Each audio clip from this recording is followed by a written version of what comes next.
मेरे प्रिय बच्चे, जब भी तुम्हें ऐसा लगे कि अब तुम्हें तुम्हारे उत्तर नहीं मिल रहे, तुम्हें अपने भीतर थोड़ी देर झांकना है, क्योंकि तुम साधारण नहीं हो। तुम बहुत असाधारण मनुष्य हो, बस तुम जागृत अवस्था में नहीं हो। तो अब जो तुम्हें जानना है और जो तुम्हें बताया जा रहा है, उसे समझने का प्रयास जारी रखना। प्रिय बच्चे, तुम्हारे भीतर एक कंपन है, बहुत गहरा, बहुत प्राचीन। ये कोई आवाज नहीं, बस एक स्मृति है, एक याद, एक ऐसी याद जिसे न तुमने पढ़ा है न सुना है, पर तुम्हारी आत्मा उसे पहचानती है। आज वही स्मृति जागृति होने की अनुमति मांग रही है और तुम सुन रहे हो। तो इसका अर्थ है कि समय आ चुका है और इस कारण से तुम्हें इस संदेश को पूर्णतः अंत तक सुनना है। किसी भी परिस्थिति में इसे बीच में छोड़कर जाने की या अनदेखा करने की भूल नहीं करनी है। याद रखो, जिसे तुम कमजोरी समझते हो वही तुम्हारी अपार शक्ति की छाया है। जिसे तुम समस्या कहते हो वही तुम्हारे विकास का प्रवेश द्वार है। तुम स्वयं को जितना छोटा समझते हो, अस्तित्व या ब्रह्मांड तुम्हें उससे लाख गुना बड़ा समझता है। तुम एक मानव देह में छिपे हुए विस्तृत आकाश हो। तुम ऊर्जा का समुद्र हो और यह समुद्र तभी जागता है जब तुम स्वीकार करते हो कि मैं उससे बड़ा हूं जो मुझे अब तक बताया गया। सत्य को देखने के लिए आंखें नहीं, कंपन चाहिए होती है। वास्तव में सत्य वह नहीं जो दिखाई देता है, सत्य वह है जो महसूस होता है। दृश्य बदलते रहते हैं पर अनुभूति कभी नहीं बदलती। स्याही से लिखी बात मिट सकती है पर ऊर्जा से लिखी बात कभी नहीं मिटती। जब मन शांत होता है तभी भीतर का सत्य स्पष्ट होता है, और जब भीतर का सत्य स्पष्ट होता है तो बाहर की दुनिया का भ्रम टूटने लगता है। यह जागरण है, यही शुरुआत है।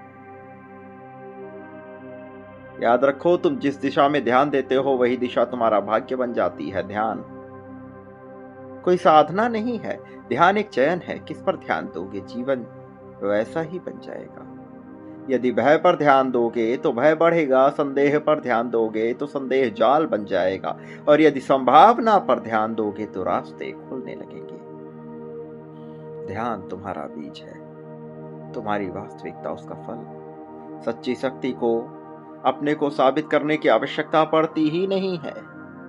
वह घोषणा नहीं करती, वह तर्क नहीं करती, मुकाबला नहीं करती, वो बस होती है। उसकी उपस्थिति ही पर्याप्त होती है। पेड़ को बताना नहीं पड़ता कि वह मजबूत है, उसकी जड़ें बोलती हैं। सागर को चिल्लाना नहीं पड़ता कि उसमें गहराई है, उसकी लहरें बता देती हैं। वैसे ही जब तुम भीतर से सशक्त हो जाते हो तो दुनिया बिना कहे पहचान लेती है, और तुम्हें बाहरी तौर पर ही नहीं, अंदरूनी तौर पर भी, भीतरी तौर पर भी मजबूत होना है। जो तुम महसूस करते हो वही तुम आकर्षित करते हो। वास्तव में तुम्हारी ऊर्जा तुम्हारा वातावरण बनाती है। जो तुम भीतर धारण करते हो वही तुम्हारे बाहर सामने खड़ा हो जाता है।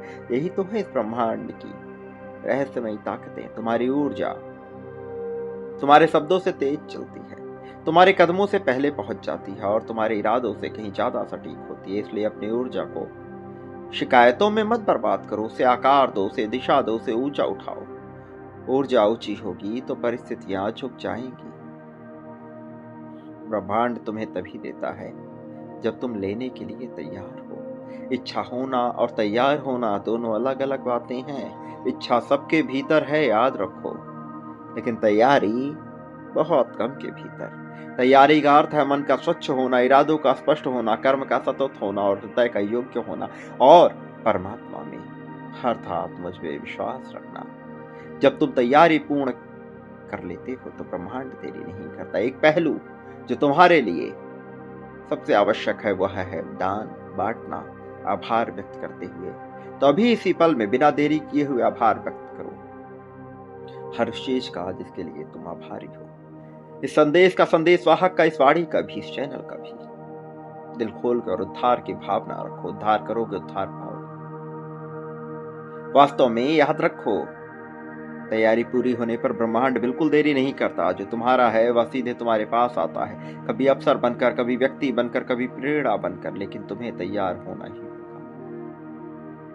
डर कहता है मत करो, सत्य कहता है कोशिश करो। डर कहता है अगर असफल हो गए तो, लेकिन सत्य कहता है अगर सफल हो गए तो। डर रुकावट बनता है, सत्य मार्ग बनता है। डर दिखता है, सत्य महसूस होता है। और ध्यान रखना, महसूस की हुई आवाज हमेशा मजबूत होती है। जिस दिन तुमने सत्य की आवाज को डर से ऊंचा कर दिया, उस दिन तुम मुक्त हो जाओगे।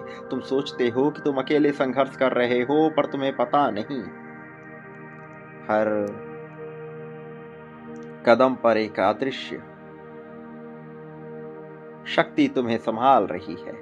कभी परिस्थितियां अचानक सुधर जाती है क्योंकि वह शक्ति हस्तक्षेप करती है। मेरे प्रिय बच्चे, वह हस्तक्षेप करती है। मैं ऐसा करवाता हूं। कभी तुम किसी मुसीबत से बाल बाल बच जाते हो क्योंकि वह शक्ति रक्षा करती है। कभी सही समय पर सही अवसर आ जाता है क्योंकि वह शक्ति मार्ग बनाती है। यह शक्ति तुम्हारे भीतर है, बाहर नहीं। और वह तभी जागती है जब तुम विश्वास रखते हो। जीत कोई लक्ष्य नहीं, जीत एक वाइब्रेशन है, एक तरंग, एक आवृत्ति। और जब तुम उस आवृत्ति पर पहुंचते हो तो तुम हार ही नहीं सकते। यही तो नियम है, यही तो तुम्हें जानना है। जीत का कंपन वहां मिलता है जहां मन शांत, इरादा दृढ़, कर्म निरंतर, दान की भावना और हृदय विस्तृत होता है। जीत तब आती है जब तुम परिणाम का पीछा छोड़कर ऊर्जा को परिष्कृत करने लगते हो। ऊर्जा बदलो, परिणाम बदल जाएंगे। अवसर अचानक नहीं आते, अवसर वह क्षण होते हैं जब ब्रह्मांड देखता है कि तू तैयार हो। यदि हो तो अवसर प्रकट हो जाता है, यदि नहीं तो वह समय टल जाता है। तुमने कई बार सुना होगा, अवसर मेरे पास आते नहीं, अवसर रोज आते हैं, पर तैयार लोग उन्हें पहचान लेते हैं, बाकी लोग उन्हें संयोग कहकर छोड़ देते हैं। संसार में वही आगे बढ़ता है जिसकी ऊर्जा बिखरी नहीं होती। एकाग्रता का अर्थ है एक दिशा, एक लक्ष्य, एक इरादा और दान। जो लोग एक साथ 10 चीजें करने चलते हैं वो कुछ नहीं कर पाते।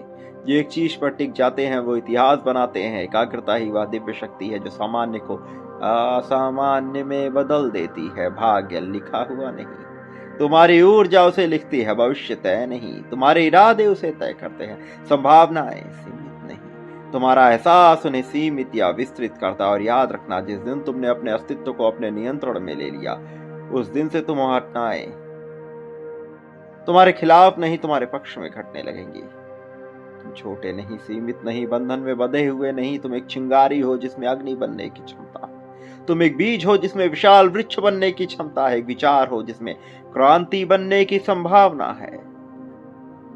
अपने भीतर सोई हुई शक्ति को जगाओ और तुम उस शिखर पर पहुंच जाओगे जहां जीत तुम्हारी पहचान बन जाएगी। याद रखो, विजेता वह नहीं होता जो कभी हारा ही नहीं, वह होता है जो जान जाता है कि अब वह हार ही नहीं सकता। यह आत्मविश्वास, यही आत्मविश्वास तुम्हें चाहिए और कहानी बदल जाएगी। किंतु याद रखो, बांटना पड़ता ही है मेरे प्रिय, फिर तुम चाहे जो भी चुनो। तुम जीत रहे हो और जीत पर तुम्हारा अधिकार है। लिखना बिल्कुल न भूलना। संख्या 777 लिखकर अपनी जीत की पुष्टि करते हुए संख्या 1111 लिखो, यह बताने के लिए कि तुम तैयार हो। और संख्या 51,000 लिखकर बांटना प्रारंभ करो। बांटो और तुम पाओगे। यह नियम है मेरे प्रिय। सदा सुखी रहो। मेरे आने वाले संदेशों की प्रतीक्षा करना। मैं अवश्य आऊंगा तुम्हारे मार्गदर्शन के लिए, तुम्हारी जीत के लिए, जीत की राहों को तय करने के लिए। प्रगति, उन्नति, उत्थान, तरक्की को स्वीकार करो। तुम्हारा निश्चित तौर पर कल्याण होगा।